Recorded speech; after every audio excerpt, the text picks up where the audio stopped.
Hey, good morning, good afternoon, good evening, everyone. This is Harry from Hasper to be back with another match review video. So Spurs beat Villa 4-1. I don't know if it's surprisingly or not surprisingly, but let's get into it. So as following on from Wednesday's game, Spurs started with Vicario. Dragusin came in for Van Ven, who obviously is injured now. I think he's back in like 3 weeks. And Romero carried on in the centre of the park. And then you had Porro and Dogi at fullback. Porro and Dogi were the two players that Porro actually rested midweek.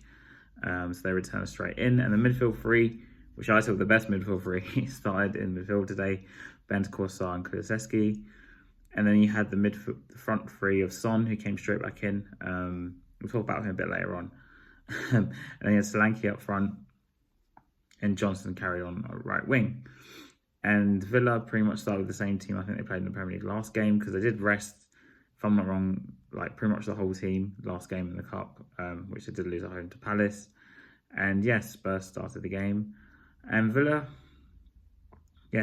took the lead 1-0. The first half, I'll just keep it brief, the first half was really bad.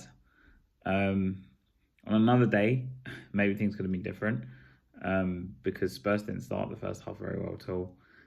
But this time I think Spurs went to halftime 1-0 down. I know a lot of people, at least behind me, where I was sitting, haven't got the ref. I do think he was giving away a lot of soft fouls. I'm going to touch on refereeing very quickly, but I think it's just a symptom of modern football. I don't normally comment on refs on these sort of things, but I kind of want to talk about it briefly. Any slight touch of someone, they go down, it's a free kick or whatever, penalty, whatever you want to call it nowadays, and it gets given. There were some instances where there was somewhat not fair tackles, I guess, or something like that, but I would argue it was both sides. There was some fouls given against us which were unfair, and some fouls given against Villa which were unfair, because nowadays modern football, you're encouraged to go down with any slight touch, or if you're away from the ball, the player behind you doesn't get anywhere near the ball, and you get the free kick.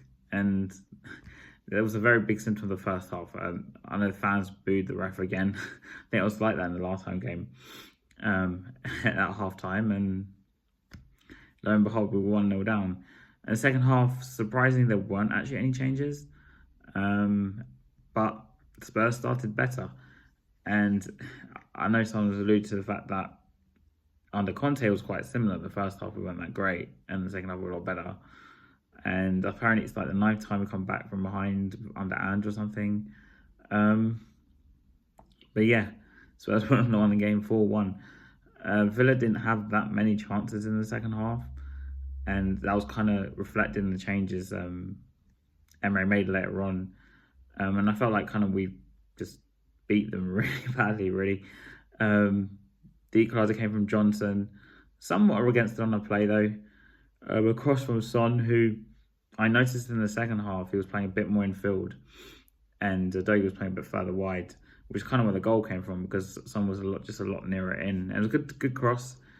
And as I said, I'll touch on Son very quickly. He did come off in 55 minutes, which to me wasn't surprising, because he just came out from injury, and Son's legs have gone, in my opinion. Like he's not the same player, but he can play either on the wing in short spells, which, like I said, with 50 minutes was a short spell, kind of, because he started the game, and then come on maybe later in the game with half an hour left, or here and there if you can put him on the wing, because at least if you play him half a game on the wing, he can use most of his speed that's left, at least the stamina that's left. But if you play him for the whole 90 minutes, he can't, and that's kind of been reflected in lots of instances of the season when he's played on the wing. But I felt Ozzy came back from injury, and Ange actually explained it after the game. He said he took him off, not tactically, but because he got tired. Ironically, Richarlison came on, got injured later on in the game.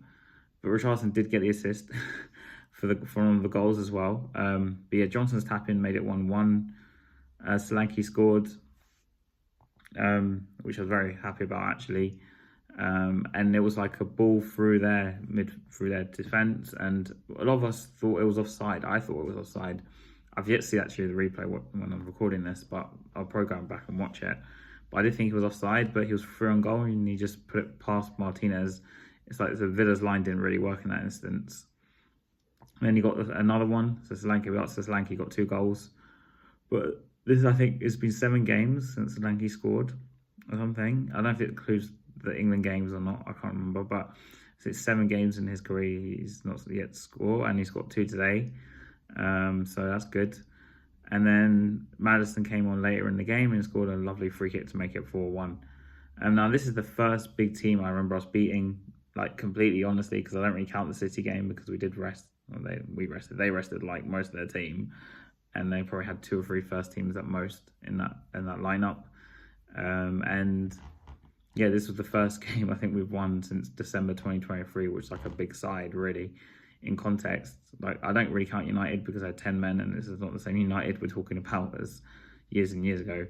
But this was a big win in terms of like it was against a very good side. Villa I've praised a lot this season and a lot last season, and we did finish behind Villa last season, ironically, behind Emery, and I guess we finally used our home form to our advantage in a sense, because our home form has probably been our strength this season, apart from the Arsenal game.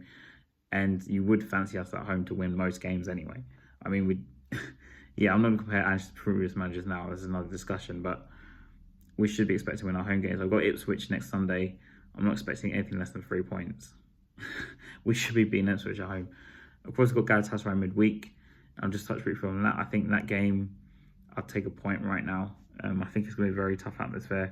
But if we can go there and get a win, maybe it'll give me a bit more faith in Ange. But I don't have Galatasaray right now. It's more to do with the atmosphere really, is whether the players can deal with like the atmosphere.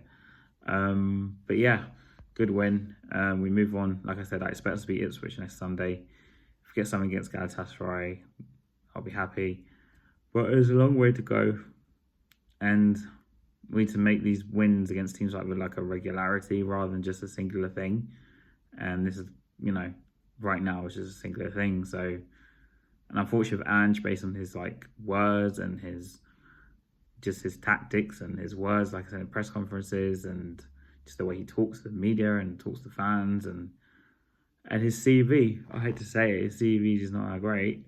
He still has a lot to prove to me. So I'll leave it at that. It's a great win, but let's make this a regularity instead of a singularity.